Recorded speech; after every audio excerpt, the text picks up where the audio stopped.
సౌందర్యలహరి 96వ శ్లోకం నుంచి.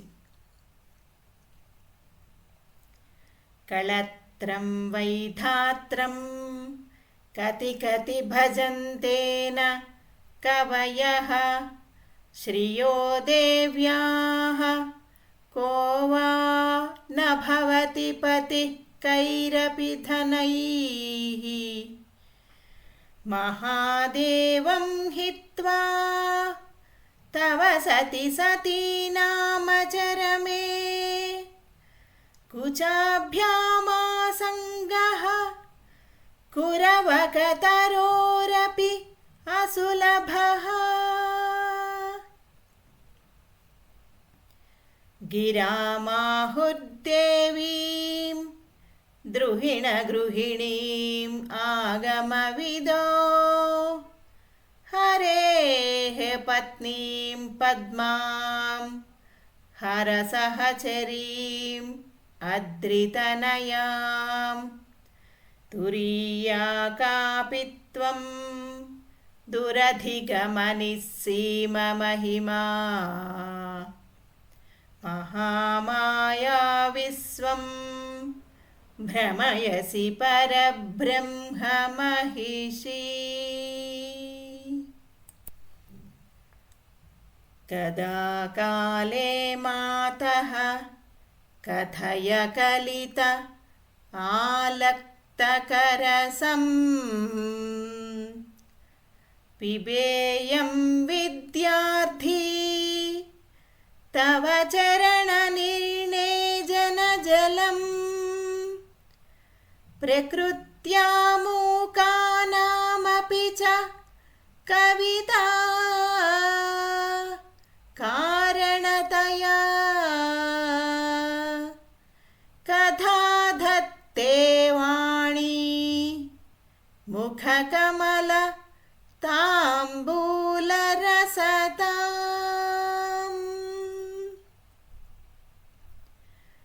సరస్వత్యా లక్ష్మ్యా విధిహరిసపత్నో విహరతే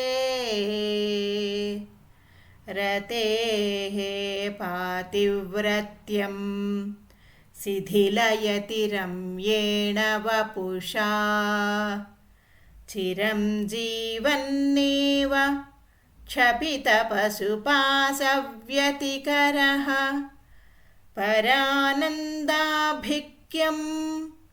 రసయతి రసం త్వద్భజనవాన్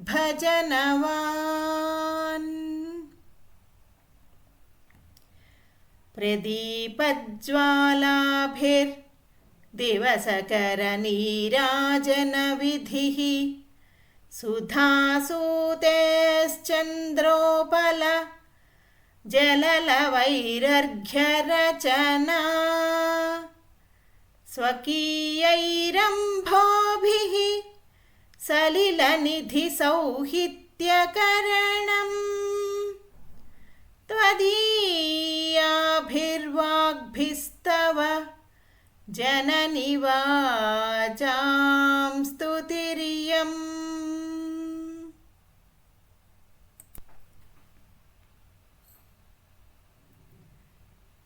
నిధే నిత్యస్మేరే నిరవధి గుణే నీతి నిపుణే నిరాధారజ్ఞానే నియమపరచిత్తైకనిలయే నియత్యా నిర్ముక్తే నిఖిల నిగమాంతస్తుతపదే నిరాతంకే నిత్యే నిగమయ మదీయాం స్తుతిమిమాం. శ్రీమాత్రే నమః. సౌందర్యలహరి 101 శ్లోకాలు ఈ ఎపిసోడ్ తోటి సంపూర్ణం అయ్యాయండి. ఈ శ్లోకాలన్నీ మీకు నచ్చినట్లయితే లైక్ చేయండి, షేర్ చేయండి. ఛానల్ ఇప్పటివరకు సబ్స్క్రైబ్ చేసుకోకపోతే సబ్స్క్రైబ్ చేసుకోండి. పక్కనే ఉన్న బెల్ ఐకాన్ని నొక్కితే నేను ఏ వీడియోస్ చేసినా మీకు నోటిఫికేషన్స్ వస్తాయి. నేను ఇంచుమించుగా భక్తి గురించి, భక్తి స్తోత్రాలు అన్నీ కూడా వీడియోలు చేస్తూ ఉంటాను. అదే కాకుండా ద్వాదశ జ్యోతిర్లింగాల గురించి మరియు అష్టాదశ శక్తి పీఠాల గురించి, ఇదే విధంగా అనేక రకమైన క్షేత్రాల గురించి కూడా ఇందులో చెప్పడం జరుగుతుంది. అన్ని వీడియోస్ అప్లోడ్ చేస్తాను. సబ్స్క్రైబ్ చేసుకోండి, షేర్ చెయ్యండి. ధన్యవాదములు. పద్మావతి వేలమూరి.